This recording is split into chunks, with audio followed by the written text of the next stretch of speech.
Good morning student. आज आपण Morley Minto सुधारणा कायदा म्हणजेच 1909चा कौन्सिल कायदा पाहणार आहोत. इसवी सन 1885मध्ये भारतात राष्ट्रीय सभेची म्हणजेच काँग्रेस पक्षाची स्थापना झाली. राष्ट्रीय सभेतील नेत्यांनी अर्ज, विनंत्या, प्रस्ताव, शिष्टमंडळे या मार्गाचा अवलंब करून ब्रिटिश सत्तेकडून आपापल्या मागण्या मंजूर करण्याचे धोरण स्वीकारले होते. वास्तविक राष्ट्रीय काँग्रेसवर मवाळ आणि जहाल अशा दोन गटांचा प्रभाव होता.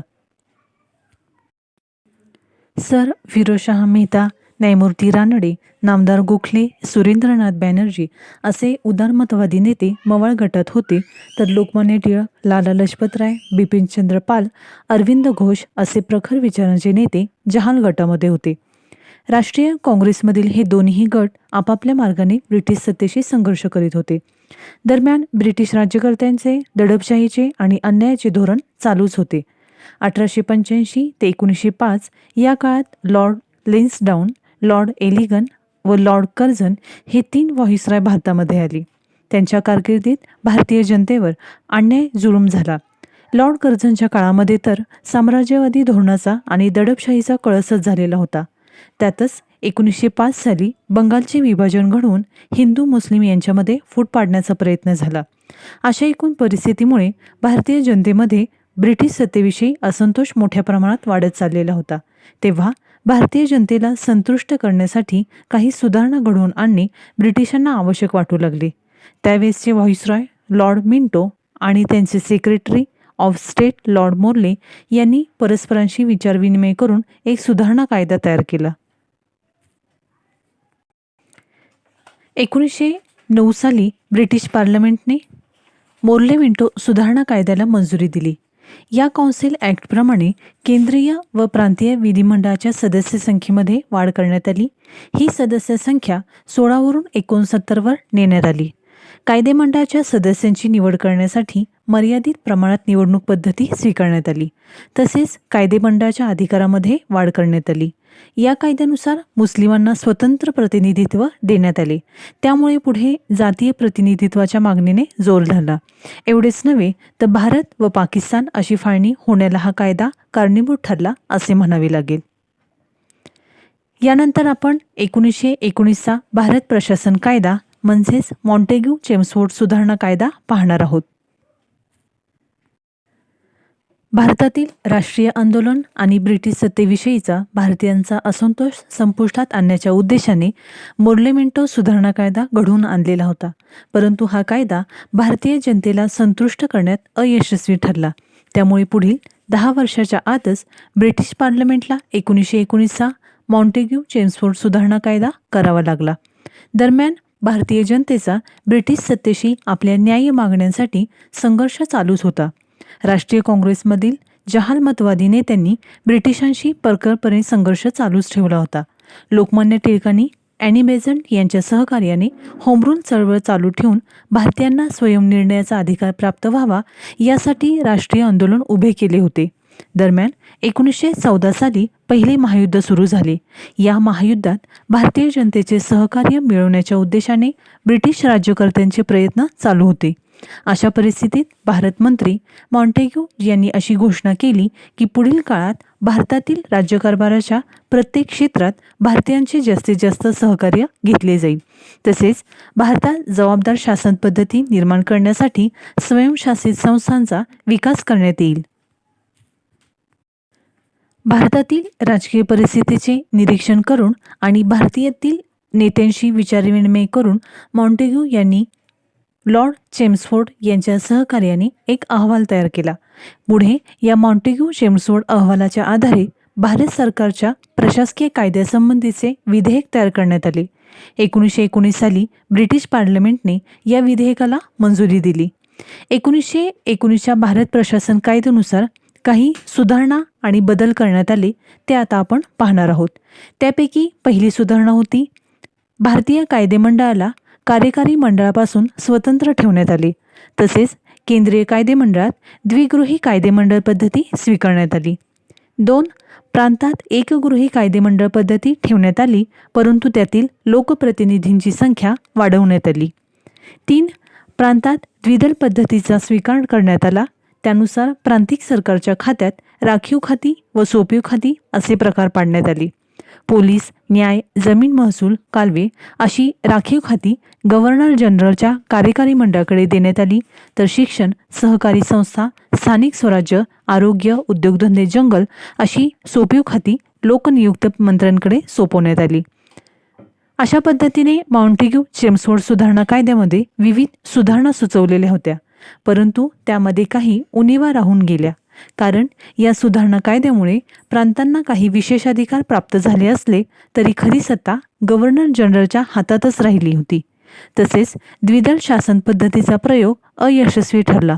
तरी पण भारतात जबाबदार शासन पद्धती आणि संसदीय लोकशाहीचा प्रयोग सुरू करण्याच्या दृष्टीने या कायद्याचे महत्त्व नाकारता येणार नाही. यानंतर आपण 1935चा भारत प्रशासन कायदा पाहणार आहोत. इसवी सन 1919 ते 1935 या काळात भारतीयांनी ब्रिटिश राज्यकर्त्यांशी असहकार पुकारलेला होता. महात्मा गांधीजींनी 1920 साली ब्रिटिश सत्तेविरुद्ध अहिंसात्मक मार्गाने लढा सुरू केला होता. 1927 साली सायमन कमिशन नेमण्यात आले, परंतु भारतीयांनी त्यावरही बहिष्कार टाकला. 1930 ते 1932 या काळात ब्रिटिश सरकारने 3 गोलमेज परिषदा घेतल्या, परंतु त्याही अयशस्वी ठरल्या. दरम्यान 1928च्या कलकत्ता काँग्रेस अधिवेशनात वसाहतीच्या स्वराज्याची मागणी केली गेली, परंतु ब्रिटिश सरकारने भारतीयांना वसाहतीचे स्वराज्य 1 वर्षाच्या आत दिले नाही, म्हणून 1930च्या लाहोर अधिवेशनात काँग्रेसने संपूर्ण स्वातंत्र्याची मागणी केली. 1930 साली गांधीजींनी सविनय कायदेभंगाची चळवळ सुरू केली. संपूर्ण देशभर ही सविनय कायदेभंगाची चळवळ पसरली. असहकार, परकीय मालावर व सरकारी कामकाजावर बहिष्कार असे आंदोलनाचे कार्यक्रम सुरू झाले. अशा राजकीय परिस्थितीत ब्रिटिश सरकारला प्रशासकीय सुधारणा घडवून आणण्यासाठी कायदा करणे आवश्यक वाटू लागले. भारतातील जनतेला स्वयंशासनाचा अधिकार प्रदान करून त्यांच्यातील असंतोष संपुष्टात आणण्याच्या हेतूने ब्रिटिश सरकारने 1935चा भारत सरकार कायदा केला. सायमन कमिशनचा अहवाल व गोलमेज परिषदांमध्ये घेण्यात आलेले निर्णय यांचा आधार घेऊन 1933 साली ब्रिटिश सरकारने श्वेतपत्रिका प्रकाशित केली. या श्वेतपत्रिकेत भारताच्या नवीन घटनेची रूपरेषा स्पष्ट करण्यात आलेली होती. ब्रिटिश पार्लमेंटच्या दोन्ही गृहांची एक संयुक्त प्रवर समिती नेमून श्वेतपत्रिकेवर विचारविनिमय करण्यात आला. प्रवर समितीच्या अहवालाच्या आधारावर भारतात नेमलेले सचिव सर सॅम्युअल होर यांनी ब्रिटिश पार्लमेंटपुढे एक विधेयक सादर केले. पार्लमेंटच्या मंजुरीने 1935चा भारत सरकार कायदा तयार करण्यात आला. 321 कलमे आणि 19 परिशिष्टे असणाऱ्या या 1935च्या कायद्यातील काही प्रमुख तरतुदी आता आपण पाहणार आहोत. त्यापैकी पहिली तरतूद आहे 1935च्या कायद्यानुसार भारतात संघराज्य शासन पद्धती सुरू करण्यात आली. भारतातील एकूण 11 प्रांत आणि देशी राज्ये या संघराज्यामध्ये सामील करण्यात येणार होती. त्यानंतर दुसरी तरतूद होती केंद्र सरकार व घटक राज्ये यांच्यात अधिकार विभागणी करण्यात आली. त्यासाठी संघसूची, प्रांतसूची आणि समवर्ती सूची अशा विषय याद्या तयार करण्यात आल्या. 3 भारतात केंद्रस्थानी द्विगृहात्मक कायदेमंडळ पद्धती स्वीकारण्यात आली. 4 या कायद्यानुसार केंद्रस्थानी द्विदल शासन पद्धतीचा प्रयोग सुरू करण्यात आला. 5 1935च्या कायद्याद्वारे व्हाईसरॉयच्या अधिकारामध्ये वाढ होऊन तो खरा वास्तववादी प्रमुख बनला. 6 प्रांतातील द्विदल राज्यपद्धतीचा प्रयोग बंद करून जबाबदार शासन पद्धती स्वीकारण्यात आली. प्रांतांचा सर्व राज्यकारभार प्रांतांच्या कायदेमंडळाला जबाबदार असणाऱ्या मंत्रिमंडळाकडे किंवा लोकप्रतिनिधींकडे सोपविण्यात आला. 1935च्या कायद्याने प्रांतांना स्वायत्तता देण्यात आली होती, परंतु त्याला फारसा अर्थ नव्हता, कारण प्रांतांच्या गव्हर्नरला अनेक विशेषाधिकार देण्यात आलेले होते. 7 भारतीय संघराज्यासाठी सांघिक न्यायालयाची तरतूद करण्यात आली. केंद्र सरकार व घटक राज्ये यांच्यातील संघर्ष मिटवण्यासाठी संघ न्यायालयाची स्थापना करण्यात आली.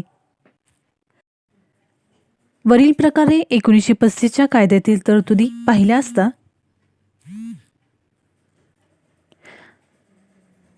भारतात संघराज्य शासन पद्धती ब्रिटिश राज्यकर्त्यांच्या प्रेरणेतून आणि त्यांच्या काहीशा हितसंरक्षणाच्या दृष्टिकोनातून निर्माण झाली आहे असे आपणास म्हणता येईल. घटनात्मक दृष्टिकोनातून पाहिले असता 1935चा कायदा महत्त्वाचा वाटत होता, परंतु त्याची पूर्णपणे अंमलबजावणी होऊ शकली नाही. 1935च्या कायद्यानुसार जरी संघराज्य निर्माण करता आले नसले तरी प्रांतिक स्वायत्ततेचा प्रयोग काही अंशी यशस्वी ठरला. या कायद्यानुसार 1937मध्ये पहिली सार्वत्रिक निवडणूक घेण्यात आली. 11 प्रांतांपैकी 8 प्रांतात काँग्रेसला बहुमत प्राप्त झाले. काँग्रेसने 7 प्रांतात आपली मंत्रिमंडळे बनवली. 1939 पर्यंत या मंत्रिमंडळांनी चांगल्या प्रकारे कारभार केला. परंतु दुसऱ्या महायुद्धाची सुरुवात होता क्षणी ब्रिटिश सरकारने भारतीय नेत्यांना विश्वासात न घेताच भारत इंग्लंडच्या बाजूने महायुद्धात उतरत आहे असे घोषित केले. व्हॉइसरॉयच्या या कृतीच्या निषेधात 8 प्रांतातील काँग्रेस मंत्रिमंडळांनी आपापले राजीनामे दिले. काँग्रेस पुन्हा ब्रिटिश सरकारशी संघर्ष करू लागली. यानंतर आपण पुढील व्हिडिओमध्ये क्रिप्स योजना आणि त्रिमंत्री योजना पाहणार आहोत. धन्यवाद.